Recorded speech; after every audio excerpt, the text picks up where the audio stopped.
네, 오늘 모든 일을 사랑으로라는 제목으로 말씀을 드리도록 하겠습니다.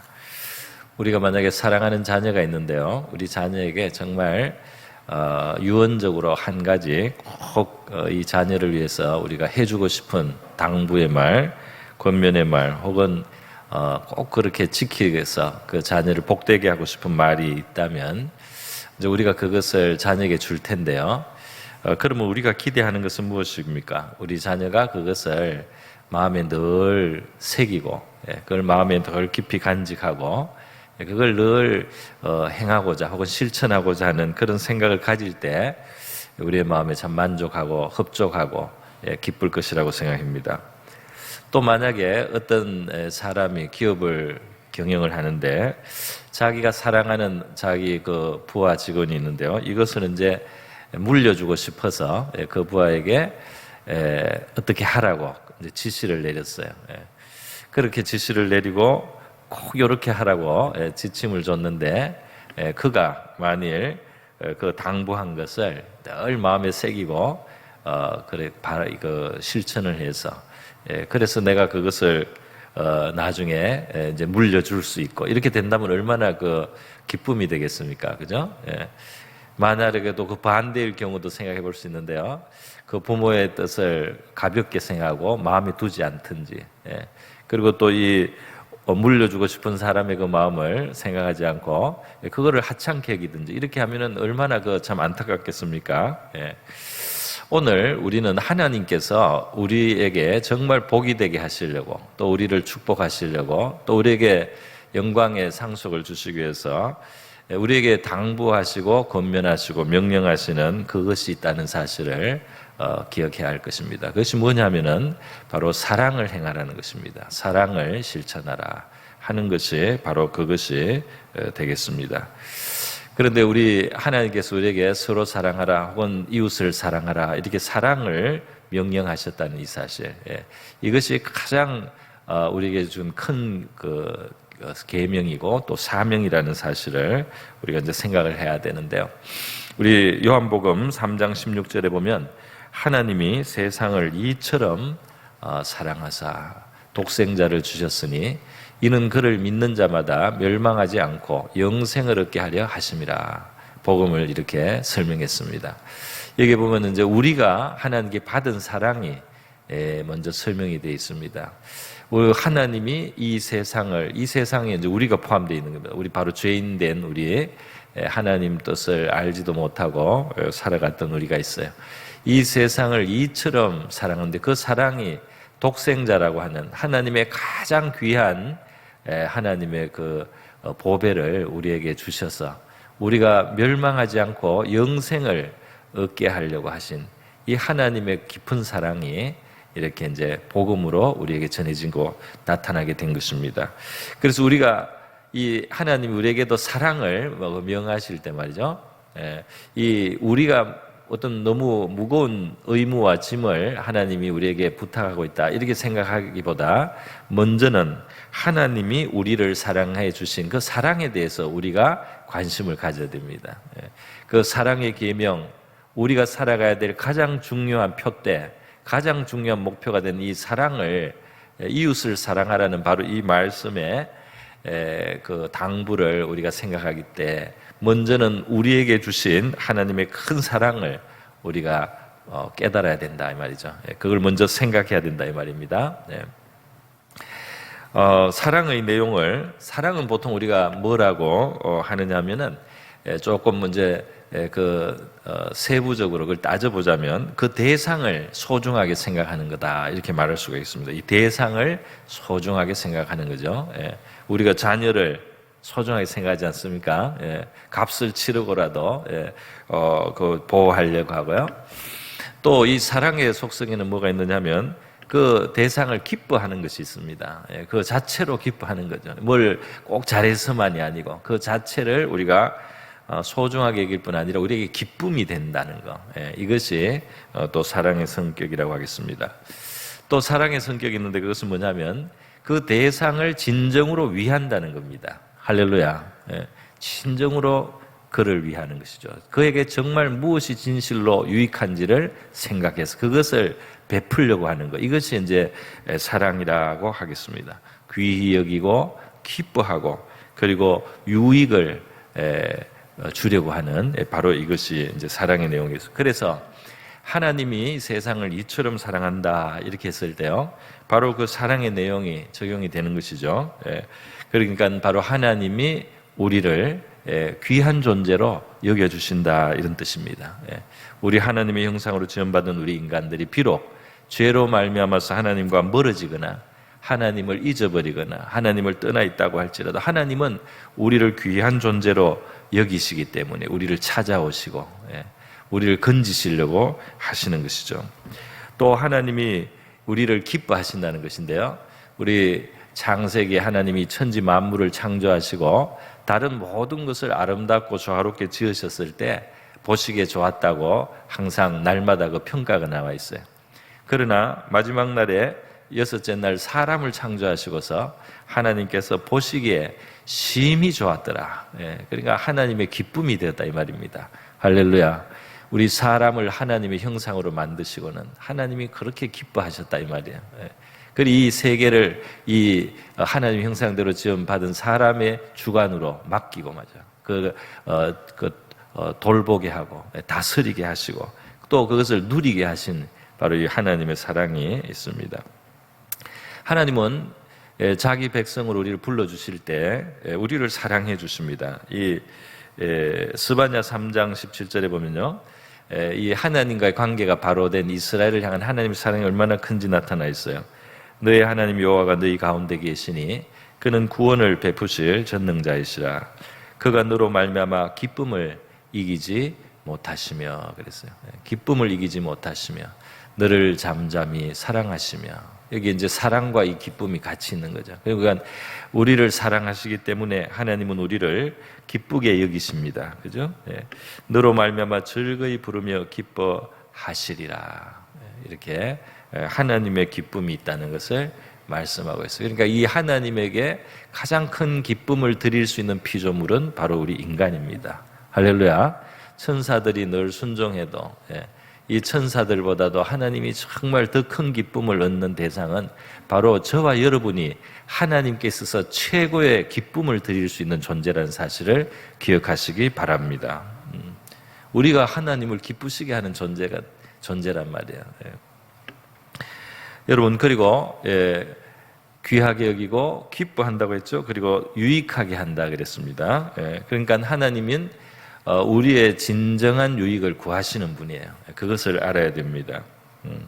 하나님이 우리 사람에게 이 천하 만물을 맡기실 뿐 아니라 나중에 율법을 이스라엘 백성들한테 주실 때 보면 말씀하죠. 신명기 10장 13절에 이 율법을 주는 것은 사람들에게 무거운 짐을 지우거나 사람들에게 어떤 하나님께서 숙제를 내가지고 짐을 지우는 게 절대로 아니다 이 말입니다. 하나님을 위해서 우리 사람들을 이렇게 통제하는 것이 하나님의 법이 아니에요.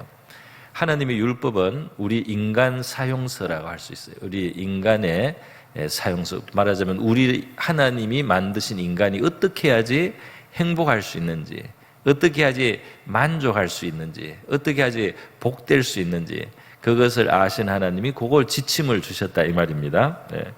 내가 오늘 내 행복을 위하여 내게 명하는 여호와의 명령과 규례를 지킬 것이 아니냐.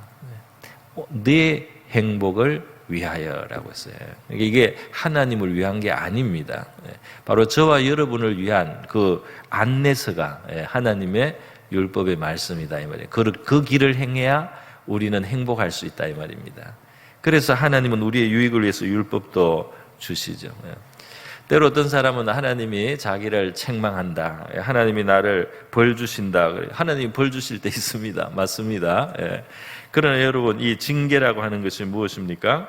바로 징계는 우리가 자녀들을 징계할 때 잘하는 징계는 뭐냐면 이 자녀를 바로 만들어주기 위해서 하는 거잖아요. 자녀의 미래를 위해서, 자녀의 유익을 위해서 나쁜 것을 버리게 하고 유익되고 좋은 것을 취하게 하려고 우리가 혼을 내기도 하고 또 심지어 매를 댄다고 할지라도 자녀를 사랑하는 데서 그게 나온다는 거죠. 하나님도 그렇게 하신다 이 말입니다. 하나님도 바로 우리의 유익을 위하여 히브리서 12장에 그렇게 되어 있습니다. 하나님이 우리를 징계하실지라도 우리의 유익을 위해서 그렇게 하시는 것이다. 사랑하시는 자를 징계하시고 또 그 받는 아들을 채찍질하셔서 거룩하게 하시고 유익을 얻게 하시려고 그렇게 하신다는 겁니다. 그러니까 하나님이 우리를 대하심에 있어서 사랑으로 하지 않는 게 없습니다. 우리의 유익을 위해서 하지 않는 것이 없다 이 말입니다. 우리는 이러한 하나님을 알고 또 인정하고 믿고 신뢰할 줄 믿습니다. 여러분, 하나님이 우리의 유익을 위해서 하신 엄청난 일이 있어요. 그게 뭐냐면 하나님의 가장 귀한 그 보배 중에 보배이신 바로 그리스도를, 독생자를 우리를 위해서 주신 것입니다. 왜? 우리를 살리려고라고 되어 있습니다. 그러니까 우리가 이 죄로 말미암아서 인류가 하나님의 생명에서 떨어져 있고 멸망으로 가고 있고 영원한 사망으로 가고 있기 때문에 우리를 살리려고, 다시 말해서 우리에게 제일 필요한 일, 우리에게 가장 중요한 일, 우리에게 너무나 절박하게 중요한 우리 이 생명, 영생을 위해서 하나님이 독생자를 아끼지 않고 주셨다 말이에요. 우리를 살리려고, 또는 우리 구원하려고라고도 표현하지 않습니까? 하나님의 사랑이 우리에게 이렇게 나타난 바 되었다고 요한 1서 4장 9절에 말씀합니다. 하나님이 자기의 독생자를 세상에 보내심은 그로 말미암아 우리를 살리려 하심이라. 여러분, 하나님이 저와 여러분을 살리려 하신다는 이 사실을 믿으시기 바랍니다. 하나님은 우리를 살리려고 한다는 거예요. 하나님은 우리를 유익되게 하려고 한다 이 말입니다. 나는 아직 하나님의 그러한 사랑에 대해서 잘 모르겠습니다. 우리가 처음부터 다 알 수는 없습니다. 그러나 우리가 먼저 믿음으로 받는 것도 중요하고요. 또 우리가 신앙생활을 해나가는 가운데 하나님은 성령을 통해서 우리에게 하나님의 이 사랑이 정말 크고 깊고 아주 엄청난 사랑이라는 것을 깨닫게 하시는 시간이 옵니다. 그런 시간이 있는 거예요. 로마서 5장 5절에 보면 우리에게 주신 성령으로 말미암아, 그 중반부터 보면 그렇습니다. 우리에게 주신 성령으로 말미암아 하나님의 사랑이 우리 마음에 부은 바 됨이니. 그러니까 이 성도가 신앙생활하면서 체험할 수 있고 기대할 수 있는 것 중에 하나가 이 성령님이 하나님의 사랑을 우리에게 실감나게 그렇게 깨닫게 하시는 그런 시간이 있다 이 말입니다. 여러분, 이렇게 하나님은 우리를 먼저 사랑하신다는 이 사실에 대해서 우리가 깊은 이해를 가지고 이것이 우리의 신앙의 기초가 돼야 된단 말이에요. 그리고 이제 이 기초 위에서 하나님이 우리에게 기대하시고 요구하시는 최고의 명령, 최고의 당부인 이웃을 사랑하라는, 또는 형제를 사랑하라는, 서로 사랑하라는 그 계명에 우리는 관심을 가져야 하는 것입니다. 여러분, 모든 일을 사랑으로 행하라. 오늘 본문 말씀에 그렇게 되어 있죠. 너희 모든 일을 사랑으로 해. 그게 우리의 중심의 태도의 문제죠. 태도의 문제. 우리가 어떤 마음으로 어떤 일을 하느냐 이 말이에요. 그죠? 내가 다른 사람을 해하는 마음으로, 다른 사람에 대해 악의를 가지고, 다른 사람이 잘못되는 것을 내가 바라면서 그렇게 하면 이게 사랑이 아니잖아요. 그죠? 그리고 순 내 자신만을 위해서 하면 이것도 사랑이 아니잖아요. 그래서 물론 나도 사랑해야 되지만 우리 주변과 이웃과 가족과 또 우리 성도들과 형제 자매들, 우리가 그들의 진정한 유익을 구하는 마음으로 모든 일을 할 때 하나님이 이것을 보신다 이 말입니다. 그리고 그것을 받으신단 말이에요. 우리의 삶이 하나님 앞에 영적인 제사가 될 수 있다 이 말이에요. 이것이 얼마나 중요하냐 이 말입니다. 할렐루야. 모든 일을 사랑으로 행하라. 그러니까 똑같은 일이라도 그 중심의 자세가 그 사랑을 가지고 하느냐, 아니면 그냥 내가 내 체면 때문에 할 수도 있고 자랑하려고 할 수도 있고, 그죠? 그냥 다른 사람에게 그냥 내가 위선적으로도 할 수 있잖아요. 그러나 내가 그것을 진심으로 사랑으로 행할 때 하나님 앞에 가치가 있는 줄 믿습니다. 그리고 우리는 우리의 자리에 바로 서는 거예요. 그 복된 자리에 선다 이 말입니다. 저와 여러분은 모든 일을 진심으로 사랑으로 행할 수 있기를 바랍니다. 여러분, 모든 율법의 말씀이 사랑으로 귀결된다고 예수님 말씀하셨잖아요. 먼저는 하나님을 사랑해야 되겠는데, 그리고는 이웃을 사랑하라는 거예요. 내 몸처럼 사랑. 이것이 모든 율법을 다 모아서 압축한 것이라고 예수님께서 말씀을 해 주신 바가 있습니다. 그런데 여러분, 이 사랑하라는 것을 가만히 생각하면 다른 게 아니에요. 이 성경은 바로 하나님이, 그 하나님의 본질이 사랑이라는 것을 말씀을 했어요.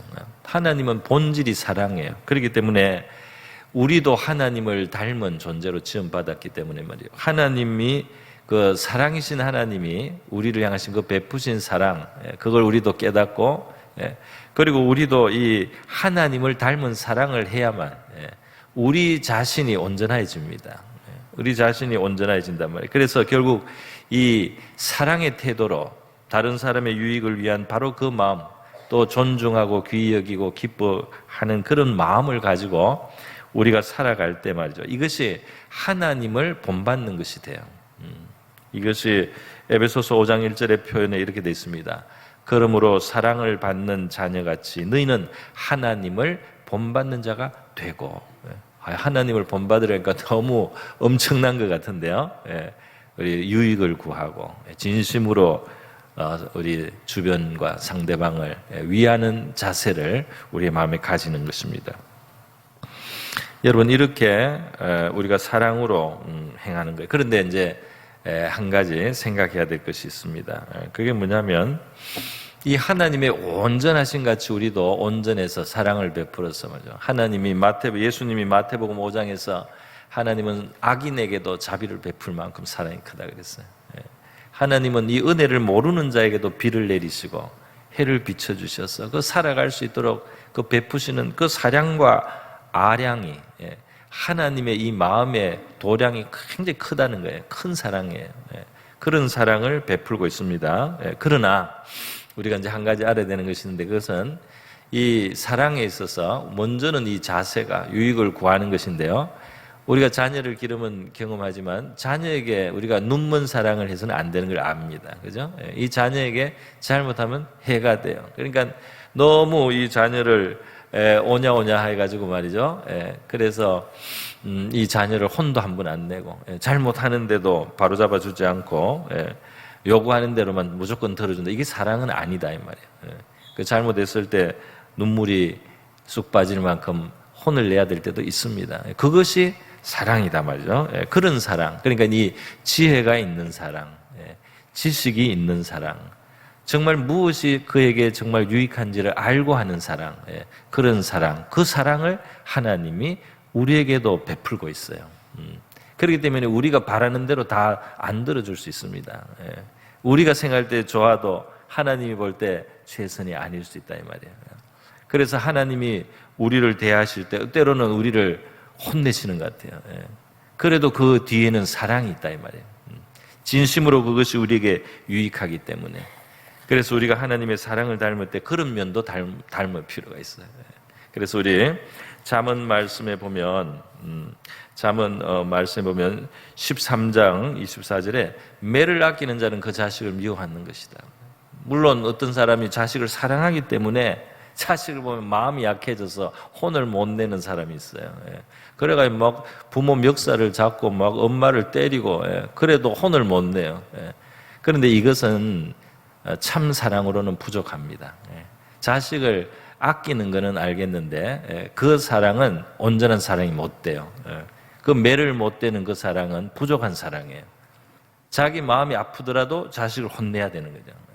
자기 마음이 괴롭더라도 자식을 혼내가지고 자식을 바로잡아주는 게 자식을 유익하게 하는 거다 말이에요. 그게 진짜 사랑이에요. 내가 자녀를 혼내면 내 마음이 아프니까 자녀를 혼을 못 내잖아요. 그 자녀가 삐뚤어지고 아주 그냥 지 멋대로 하고 이 세상에 나가면 누가 그런 사람을 받아줍니까? 이 세상의 부적응자가 돼버리는 거예요. 자식을 사랑하는 자는 근실이 징계하느니라. 그러니까 이 참 사랑은 지혜를 가지고, 그게 나타나는 것이 항상 보드러운 사랑은 아니지만 진실로 유익하게 하기 위해서 생각하고 유익을 주는 그런 사랑이다. 그러니까 우리가 사랑한다 이렇게 할 때 마음에서는 위하고 유익을 구해야 되지만은 때로는 우리가 그것이 그렇게 안 보일 수도 있단 말이에요. 그러나 우리 중심에는 변함이 없습니다. 우리 물에 빠진 사람 이야기가 있는데요. 물에 빠진 사람을 이제 구해주려고 뛰어들면은 보통 같이 죽는다 그러잖아요. 왜냐하면 이 물에 빠진 사람은 지푸라기도 붙잡는 심정이기 때문에 그냥 붙잡는단 말이에요. 그러면 이제 구해주러 간 사람도 다리가 붙잡혀가지고 수영을 할 수가 없어서 물에 같이 빠져 죽는단 말이에요. 그러니까 이 물에 빠져서 허우적거리는 사람을 힘이 좀 빠질 때까지 놔버려두라 그러잖아요. 정말 안타깝습니다. 안타까워요. 그러나 그 사람이 기운이 빠져서 어느 정도 힘이 빠져야지 들어가서 구해줄 수가 있어요. 살릴 수가 있어요. 그래서 진짜로 그 사람을 도와주려면 이 생각을 하고 말이죠. 언제가 가장 이 구해줄 시간인지 때로는 기다려야 되는 거예요. 이러한 사랑이 있다 이 말입니다. 우리 창세기에 보면 요셉이 자기를 팔고 자기를 해롭게 한 그 형들이지만은 그들이 애굽에 와서 양식을 사러 왔을 때 뒤로는 도와줍니다. 그 양식을 주기도 하고 그 자루에 돈을 도로 담아 넣습니다. 그리고 때를 기다리는 거예요. 그러나 처음부터 형들을 요셉이 환영하고 막 그러지는 않아요. 이 형들에게 뒤로는 다 도와주고 하지만 이 형들이 진심으로 회개도 해야 되고 그 돌이킨 증거도 필요합니다. 그래서 요셉이 그 자기가 용서한 것도 처음에는 안 드러내잖아요. 그러나 뒤에 보면 요셉은 마음으로부터 형들을 다 용서를 했고 형들의 유익을 구하고 그 후손들까지 다 먹여 살릴 생각을 하고 있어요. 그게 사랑이죠. 그렇게 사랑하는 것을 볼 수 있습니다. 지혜로운 사랑을 가진 것이다 이 말이죠. 여러분, 그래서 우리는 우리의 주변을 사랑할 때 이 사람 지금 돈을 빌려주면 돈 들고 가서 도박할 텐데 돈을 줘서 되겠습니까? 그죠? 또 이 사람을 그렇게 도와주면 이 사람이 더 자립심이 없어져서 살아갈 능력을 더 잃게 된다면 함부로 도와줄 수 없는 때가 있어요. 도와줘야 될 때도 있지만은 그 도와주고 싶은 마음을 참아야 될 때도 있다 이 말입니다. 그런 사랑을, 그런 깊은 사랑을 우리가 가져야 된다 이 말입니다. 그런 깊은 사랑, 지혜로운 사랑을 할 줄 아는 저와 여러분이 될 수 있기를 바랍니다. 자, 그런데 여러분, 그래서 예를 들어 볼게요. 우리가 투표를 할 때도 이 투표를 하는 것도 사랑으로 하고 표를 안 줘도 사랑으로 줘야 돼요. 안 주는 겁니다. 그런 모든 것을 사랑으로 해야 돼요. 정말 유익한 것을 찾아줘야 되는 겁니다. 그런 마음으로 우리가 사랑하고 말이죠. 항상 사랑해야 되고 모든 일을 사랑으로 해야 할 줄 믿습니다. 무엇이 가장 유익한 길인가? 그거를 생각하는 거죠. 우리는 그런 사람이 돼야 됩니다. 그것이 진짜 기독교인이다. 미워하기 때문에, 잘못되기를 바라기 때문에, 이렇게 하면 저 사람이 괴로우니까 내가 그거를 바라고 그렇게 하면 이건 악이잖아요. 악이에요. 사랑이 아니에요. 독한 마음, 악독한 마음, 하나님께 복을 받지 못합니다.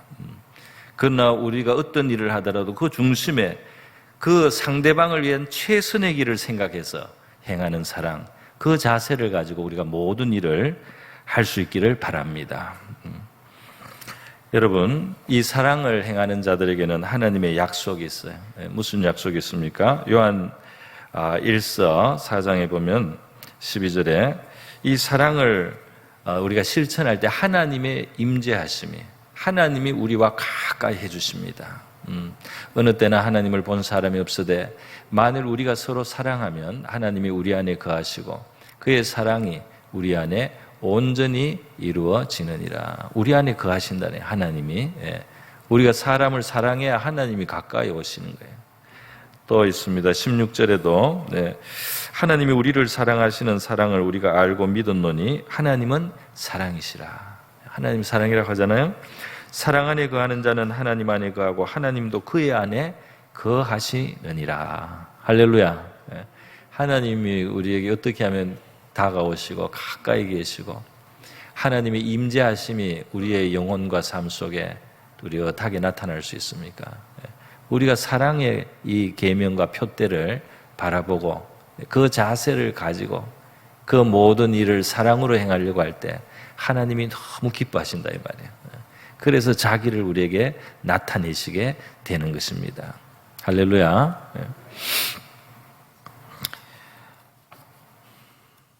여러분, 이 사랑의 계명을 하나님이 기뻐. 우리가 그 진짜 유익하기 위해서 준 뭐 부모로서의 당부라든지 아니면 내가 회사를 물려주고 싶은데 사람에게 내가 당부를 할 때 말이죠. 그거를 따르고 그 실천하고 그거를 정말 귀하게 여기고 행하면 내 마음이 기뻐서 말이죠. 얼마나 참 격려해주고 싶겠어요, 그죠? 격려하고 싶잖아요. 그 예수님도 그 말씀을 하신 거예요. 뭐라고 했습니까? 요한일서 3장에 보면 바로 그렇게 할 때 구하는 것을 다 들어주신다는 겁니다. 구하는 걸 들어주신다는 거예요. 사랑하는 자들아, 우리 마음이 우리를 책망할 것이 없으면 하나님 앞에 담대함을 얻고 무엇이든지 구하는 바를 그에게 받나니 이는 우리가 그의 계명을 짓고 그 앞에 기뻐하시는 것을 행함이라. 구하는 것을 다 받는, 그의 계명, 그의 기뻐하시는 것을 행함이라. 근데 그의 계명은 무엇이며 그 앞에 기뻐하는 것이 뭡니까? 하나님이 기뻐하는 하나님의 계명은 뭐예요? 이어지는 23절에 있죠. 그의 계명은 이것이니 곧 그 아들 예수 그리스도의 이름을 믿고, 이거는 기본이죠. 예수님을 믿어야 되죠. 그가 우리에게 주신 계명대로 서로 사랑할 것이니라. 이거예요. 이게 열쇠다 이 말입니다. 이 사랑하는 이 정신, 거기에 하나님이 기뻐하시면서 우리의 구하는 것을 많이 이루어 주시기를 기뻐하시나, 격려하시기 위해서. 요한복음 15장에도 예수님이 말씀했어요. 요한복음 15장에 우리 같이 한번 읽어보겠습니다. 시작. 내 계명은 곧 내가 너희를 사랑한 것 같이 너희도 서로 사랑하라 하는 이것이니라. 사람이 친구를 위하여 자기 목숨을 버리면 이보다 더 큰 사랑이 없나니 너희는 내가 명하는 대로 행하면 곧 나의 친구라. 이제부터는 너희를 종이라 하지 아니하리니 종은 주인이 하는 것을 알지 못함이라. 너희를 친구라 하였노니 내가 내 아버지께 들은 것을 다 너희에게 알게 하였음이라. 너희가 나를 택한 것이 아니요 내가 너희를 택하여 세웠나니 이는 너희로 가서 열매를 맺게 하고 또 너희 열매가 항상 있게 하여 내 이름으로 아버지께서 무엇을 구하든지 다 받게 하려 함이라. 내가 이것을 너희에게 명함은 너희가 서로 사랑하게 하려 함이라. 아멘. 여러분, 이 12절에 서로 사랑하라 그랬어요. 내가 너희를 사랑해. 그 계명을 말하고 지금 17절에도 내가 이것을 말하는 것은 너희로 서로 사랑하게 하려는 것이다. 그러니까 이 사랑을 하라고 명하시면서 이 사랑을 격려해 주시기 위해서요, 이렇게 많은 말씀을 하신 겁니다. 그 사이에 있는 말씀이 친구를 위해서 목숨을 바치는, 예수님이 우리를 그렇게 여겨주시고요, 종처럼 대하지 않고 친구처럼 대해주시겠다는 말씀도 하고요. 그리고 내가 너희를 택해서 열매를 맺게 해서, 열매가 항상 있어서 내 이름으로 아버지께 무엇을 구하든지 다 받게 한다 그랬어요. 여기에 열매가 이 문맥상으로 보면 바로 이 사랑의 열매라고 할 수 있어요. 바로 이 사랑하라는 그 말씀을 순종하는 거예요. 그 사랑하라는 그 주님의 뜻을 알고 사랑의 자세와 태도를 가지고 사는 겁니다. 할렐루야. 미워하지 않고, 멸시하지 않고, 무시하지 않고, 진정한 유익을 구하는 겁니다. 무엇이 최선이겠는가? 상대방을 축복하는 마음을 갖는 거예요. 그렇게 살아갈 때 그 열매를 보시고 주님께서는 우리의 기도가 풍성하게 응답되게 그렇게 일이 일어날 것이다, 이렇게 말씀을 하신 것입니다. 여러분, 우리 이 사랑의 계명은 말이죠, 사랑의 계명은 무거운 짐이라기보다 바로 우리 인간이 마땅히 가야 되고 우리 안에 이루어져야 될 일입니다. 왜 그러냐면 바로 하나님은 사랑이시고 그리고 우리도 원래 하나님의 형상으로 지음을 받았기 때문에, 그 사랑이신 하나님이 창조하신 그 글작품이 바로 저와 여러분이에요. 그래서 우리가 이 죄의 길을 떠나서 우리 하나님께로 돌아가면 여전히 불완전함이 남아있지만 그 사랑의 원래 형상을 회복해야 돼요. 그 원래 사랑의 형상, 사랑의 모습, 모양을 우리가 회복해 가는 겁니다. 그러게 할 때 우리에게 정말 하나님이 원래 인류에게 주신 얼마나 큰 축복이 이 세계를 경영하고 다스리고 누리라는 이 축복이 우리에게 더 실현이 되는 거예요. 얼마나 감사합니까? 맞아, 미워하라. 이렇게 명령, 하나님의 말씀에 미워하라. 이러면 늘 우리가 미워해야 되고, 늘 화내고, 미워하고, 해롭혀라. 이러면은, 얼마나 그 힘든 일이에요. 그런데 사랑하라고 한 건 우리 영혼을 정말 만족하게 하는, 우리를 기쁘게 하는, 우리에게 원래는 맞는 그런 계명입니다. 그래서 바로 사람의 영혼이 진실로 만족하게 되는 것은 사랑을 가지고 살아야 되고 또 사랑을 실천하면서 우리의 영혼은 진짜 만족이 되는 거예요. 그 남을 미워하는 건 뭐 순간적으로 속이 시원할지 몰라도 그 영혼에 결핍이 생깁니다. 그 영혼에 빈자리가 생기고 영혼에 그 궁핍함이 생기고 영혼에 그 불안이 생기는 거예요. 그런데 이 사랑함으로 두려움이 사라지고 사랑함으로 평안해지고 사랑함으로 기쁨이 있게 되고 사랑함으로 마음이 만족하게 되는 겁니다. 할렐루야. 우리가 사랑하는 존재가 될 때 우리가 진짜 우리가 될 수 있다. 우리 자기를 실현하겠다고 뭐 하는데요. 물론 뭐 노력도 하고 공부도 하고 뭐 할 것도 있지만은 우리 하나님 형상 사랑으로 지음받은 우리 하나님의 형상대로 사랑이신 그 하나님의 본으로 만들어진 우리 인간은 이 사랑의 자리에 있을 때 우리가 실현된다. 좀 어려운 말이지만 실현된다고 할 수 있습니다. 다른 사람을 이용하고 다른 사람을 해롭게 하고 다른 사람을 괴롭히면서 우리가 뭘 얻겠어요? 뭘 얻는 것 같아도 잃는 거예요. 가장 귀한 나 자신을 잃는 겁니다. 그런데 유익을 구하고 사랑하고 실천하고 축복해주면 우리 자신을 얻게 되는 줄 믿습니다. 영생의 생명이 우리 속에 풍성해진다 이 말이죠. 여러분, 그래서 우리 사랑함으로 주님의 사랑을 깨닫고 우리도 사랑함으로 우리 참 만족하고 축복되고 하나님을 기쁘시게 하는 저와 여러분의 삶이 될 수 있기를 주님의 이름으로 축원합니다.